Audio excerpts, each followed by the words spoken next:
ఆయన పాపులను రక్షించడానికి, నశించిన దాన్ని వెతికి రక్షించడానికి భూమి మీదకి వచ్చిండు. ఇంకొంచెం చూస్తుందా లూకా సువార్త 24:44, 24 అధ్యాయము 44 వచనం, 24 అధ్యాయము 44 వచనం. అంతటా ఆయన మోషే ధర్మశాస్త్రంలోను ప్రవక్తల గ్రంథముల్లోను కీర్తనల్లోను నన్ను గూర్చి వ్రాయబడిన అన్నీ నెరవేరవలనని మీ యొద్ద ఉండినప్పుడు నేను మీతో చెప్పిన మాటలు నెరవేరినవని చెప్పాను. ఆయన గురించి రాయించిండు, ప్రకటనల గ్రంథంలో రాయించిండు, కీర్తనల గ్రంథంలో రాయించిండు, ప్రవక్తల గ్రంథాల్లో మాట్లాడించిండు. పలానా యేసుక్రీస్తుల వారు కన్యమరియ గర్భాన పుడతాడు, ఆయన పాపులను రక్షించడానికి భూమి మీదకి వస్తాడు అని ఆ గ్రంథాలు అన్నిట్లో రాయబడ్డాడు. నేను ఉన్నప్పుడు చెప్పిన కదా, అవన్నీ నెరవేరాయని సంపూర్తిగా నెరవేర్చిండు. ఆయన 33 సంవత్సరాల్లో ఆయన జీవితం మొత్తం మన కొరకే. మనం ఏ విధంగా బ్రతకాలి భూమి మీద, మనం ఏ విధంగా బ్రతికితే ఆయన ఉన్న పరలోకానికి చేరుకుంటామో ఆయన మనకు మాదిరి ఉంచిపోయాడు. యేసుక్రీస్తుల వారు ఆయనకు మాదిరి ఉంచినట్టే ఈ శరీరం అంతా శ్రమపడిన కనుక మీరును అట్టి మనసును కలిగి ఉండు ఆయుధంగా ధరించుకోమన్నాడు. ఆయన ఎక్కడ కూడా భూమి మీద వచ్చి స్వస్థతలు చేసి భూమి మీద పర్మనెంట్గా ఉండాలని చేయలేదు. ఆయన మనుష్య కుమారుడు, దేవుని కుమారుడు అని మనం కనుగొనడానికి ఆయన చేసిన స్వస్థతలు అవి, పర్మనెంట్గా భూమి ఉండడానికి కాదు. కాబట్టి యేసుక్రీస్తు వారు భూమి మీద శరీరంలో శ్రమపడిన కనుక మీరును అట్టి మనసును, మనకు కూడా లేఖనాలు లేక ఉండొచ్చు, కానీ మనం ఏ విధంగా బ్రతకాలో దేవుడు రాయించిన గ్రంథంలో. మనం ఎక్కడ ఉండాలి? పాత ఇదిగో పాతవి గతించను, సమస్తము నూతములాయను. మన గురించి కూడా లేఖనాలు ఉన్నాయి. మనం ఎప్పుడైనా ఆలోచన చేసినామా? చూద్దాం. ఇంకొంచెం ముందుకు వెళ్ళినట్లయితే తిమోతి అపోస్తలుడైన పౌలు గారు రాసిన 1 తిమోతి పత్రిక 1వ అధ్యాయము 15వ వచనం. తిమోతి పత్రిక, పాపులను రక్షించుటకు క్రీస్తు యేసు లోకమునకు వచ్చునని వాక్యము నమ్మదగినది, పూర్ణాంగీకారమునకు యోగ్యమునది ఉన్నది. అట్టివారిలో నేను ప్రధానుడను. పాపులలో నేను ప్రధాన అంటున్నాను అపోస్తలుడైన పౌలు గారు. చదువు మీకు కొంచెం ముందుకట్లని. ఆయనను నిత్య జీవము నిమిత్తము నేను మాదిరిగా ఉండు. ఎవరైనా బతికినరా యేసుక్రీస్తు మాదిరి కంటే అపోస్తలుడైన పౌలు గారు చెప్తా ఉన్నారు, నేను మాదిరిగా ఉన్నాను, నేను ప్రధానమైన పాపిని, నేను క్రీస్తుని పోలి నడుచుకున్న ప్రకారము మీరు నన్ను పోలి నడుచుకోండి అన్నారు. యాజ్ ఇట్ ఈజ్ క్రీస్తు నాలో నివసిస్తున్నది క్రీస్తే, నేను జీవిస్తున్నది నేను కాదన్నాడు. అంటే క్రీస్తు మాదిరిగా మారిపోయింది. ఒకప్పుడైనా క్రిమినల్ బ్యాక్గ్రౌండ్, సంఘాలను అనేక సందర్భాల్లో హింసించుండు, దేవుని బిడ్డలు హింసించిన వాడు. మారిపోయిన తర్వాత పాతయాన్ని గతించిపోయినాయి, సమస్తము నూతనమైనవి. అది ఏ విధంగా మారిపోయిండు పరిపూర్ణంగా అంటే క్రీస్తు లాగా మారిపోయిండు. అలా చెప్తా ఉన్నాడు ఆయన, నేను మాదిరిగా ఉండేలాగిన సమస్తము యేసుక్రీస్తు మాదిరిగా మారిపోయిండు అనే సంగతి ఆయన గుర్తు చేస్తా ఉన్నాడు. బ్రతికితే లాభం, చావైతే లాభం, బ్రతుకుట క్రీస్తు కొరకే. ఆ విధంగా ఆయన బోధన సాగించిండు యేసుక్రీస్తు మాదిరిగా అపోస్తలుడైన పౌలు గారు కూడా. ఇంకా కొంచెం మనం చూసినట్లయితే యోహాను సువార్త 3వ అధ్యాయము 16-17. దేవుడు లోకమును ఎంతో ప్రేమించను కాగా ఆయన తన అద్వితీయ కుమారునిగా పుట్టినవాని యందు విశ్వాసముంచు ప్రతి వాడును నశింపక నిత్య జీవం పొందినట్లు ఆయనను అనుగ్రహించను. మన కొరకు నశించపో నిత్య జీవం పొందాలని చెప్పేసి ఆయన అద్వితీయ కుమారాన్ని ఈ లోకానికి పంపించడు. 33 సంవత్సరాల్లో సమస్తాన్ని నెరవేర్చిండు. దేవుడు ఏ విధంగా బ్రతకమన్నాడో ఆయన జీవితంలో మొత్తం అన్ని నెరవేర్చిండు. అన్ని నెరవేర్చి అయితే ఆయన ఏమంటుండంటే ఆయన అంతటా ఆయన ఏమి రాలేదంటే. యోహాను సువార్త కొంచెం ఇంకొక మాట చూసుకుందాం. యోహాను సువార్త 5వ అధ్యాయం 30వ వచనం. యోహాను సువార్త, నా అంతటా నేను ఏమీ చేయలేను, నేను విన్నట్లుగా తీర్పు తీర్చు. ఆయన విన్నాడు, ఆయన అంతటా ఏం చేయలేడు. దేవుని చిత్త ప్రకారము తీర్పు తీర్చున్నాను. అయితే చేయకూడదును కానీ నా ఇష్ట ప్రకారము చేయకూడదు కనుక నా తీర్పు న్యాయమైంది. భూమి మీద సమస్తాన్ని ఇచ్చిండు, సృష్టినిచ్చిండు, భూమినిచ్చిండు, సమస్తాన్ని మనం తినడానికి అన్ని ఆహారాన్ని అనుగ్రహించిండు. అన్ని అనుగ్రహించి ఆయన కుమారుడైన జ్యేష్ఠ కుమారుడైన మన కొరకు ప్రాణంగా బలిగా పెట్టిండు. ఆయన కొరకు మనం బ్రతకాలన్నా ఆయన చూపిన బ్రతలో మనం బ్రతకాలి. కాబట్టి అలా బ్రతకకపోతే ఆయన తీర్పు ఉందని హెచ్చరిస్తా ఉన్నాడు. నా తీర్పు న్యాయమైంది, నేను నా చిత్త ప్రకారం చేయట్లేదు, నా తండ్రి దగ్గర నా అంతటి నేనేం చేయలేదు, నన్ను పంపిన వాని చిత్త ప్రకారమే చేయించున్నా అన్నాడు. మన గురించి కూడా లేఖనాలు ఉన్నాయని గుర్తుపెట్టుకోవాలి. మనం ఎక్కడ ఉండాలి? సంఘంలో చేర్చబడిన మనము మన తీరు మారాలి, మన మాట తీరు మారాలి, మన బ్రతుకు తీరు మారాలి. ఇవన్నీ మన గురించి ఉన్నాయా లేదా? మీరు ఎక్కడ కూర్చున్న అపవాసకులు కూర్చుండే చోట కూర్చున్న కూడా ఎవరి కోసం సంబంధించిన మాట ఇది? మన కొరకు. మన మాట తీరు ఎట్టుండాలి? నీ నోటి నుండి బూతులైనను సరసోక్తులైనను రానియకూడదు.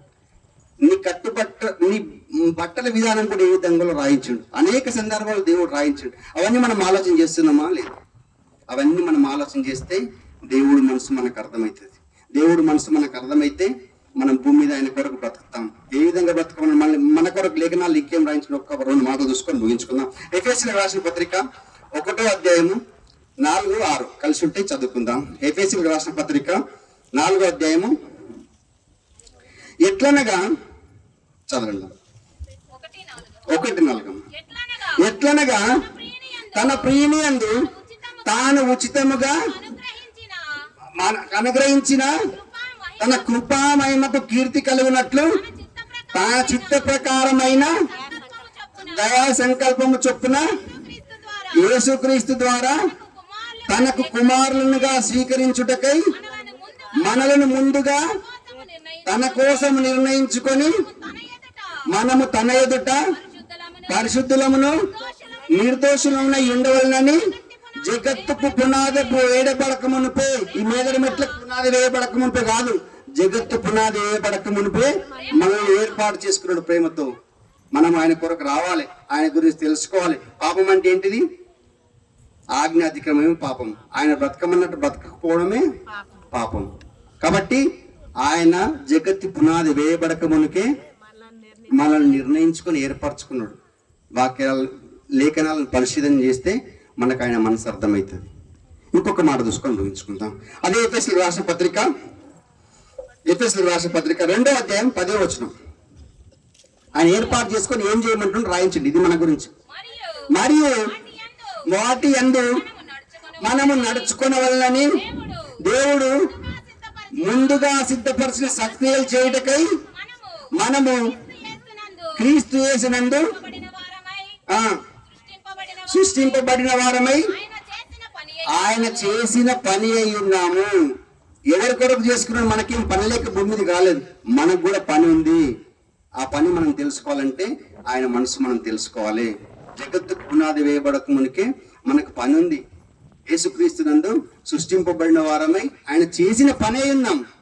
నీ జీవితానికి నా జీవితానికి పని లేదని మనం దేవుని పని ఉంది. ఏం పనో ఒకసారి చూసుకుందాం. పేతురు రాసిన మొదటి పత్రిక 2వ అధ్యాయం 9వ వచనం. పేతురు రాసిన మొదటి పత్రిక 2వ అధ్యాయం 9వ వచనం. అయితే మీరు చీకటిలో నుండి ఆశ్చర్యకరమైన తన వెలుగులోనికి మిమ్మల్ని పిలిచిన వాని గుణాతిశయమును ప్రచురం చేయ నిమిత్తము ఏర్పరచబడిన వంశమును రాజులైన యాజక సమూహము. మనం ఏర్పాటు చేయబడిన రాజులైన యాజక సమూహం, పరిశుద్ధ జనమును. ఎవరి ప్రచురం చేయాలి? ఆయన పరిచయం చేయడానికి మనం భూమి మీదకి వచ్చాం. కాబట్టి మనమందరం కూడా దేవుని లేఖనాలను ఆలోచించే విధానంలో ఆలోచించి మనం అర్థం చేసుకొని మన జీవితాల పరమార్థం తెలుసుకొని మనమందరం కూడా పరిపూర్ణ స్థితిలో ఎదగాలని మీ అందరిని కోరుకుంటూ, సాయంకాల సమయంలో పెద్దలు సురేందర్ గారు మేము చిన్నగా అయినప్పటికీ కొత్తగా అయినప్పటికీ మాకు అవకాశం కల్పించి దేవుని మాటలు వినిపించడానికి అవకాశం ఇచ్చిన తనకు, అదేవిధంగా స్థానిక సువార్థికుడు జోసఫ్ గారికి కూడా ప్రత్యేకమైన వందనాలు తెలియజేసుకుంటూ, మీ అందరికీ కూడా ప్రత్యేకమైన వందనాలు తెలియజేసుకుంటూ ముగించుకుంటా ఉన్నాం.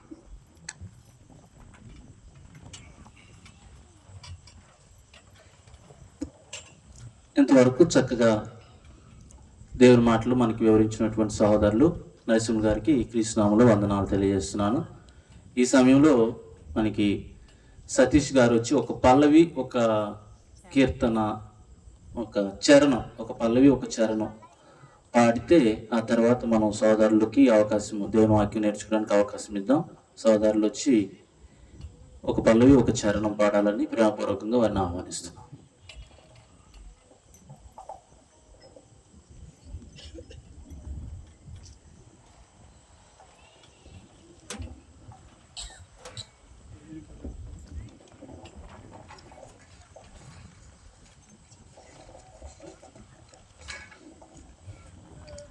అందరికీ వందనాలు. మరొకసారి మన క్రైస్తవ కీర్తన పుస్తకం నుండి ఆశ్చర్యమైన ప్రేమ, కల్వారిలోని ప్రేమ అనే కీర్తన అందరూ కలిసి పాడుకుందాం.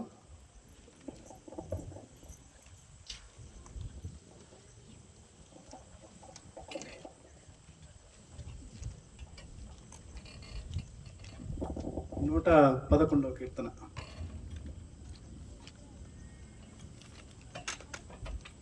అందరూ కూడా కీర్తన పాడాలని, ప్రతి ఒక్కరూ దేవుణ్ణి మీ జీవఫలాన్ని అర్పించి దేవుని స్తుతించాలని మనవి చేస్తున్నాను. 111వ కీర్తన ఆశ్చర్యమైన ప్రేమ.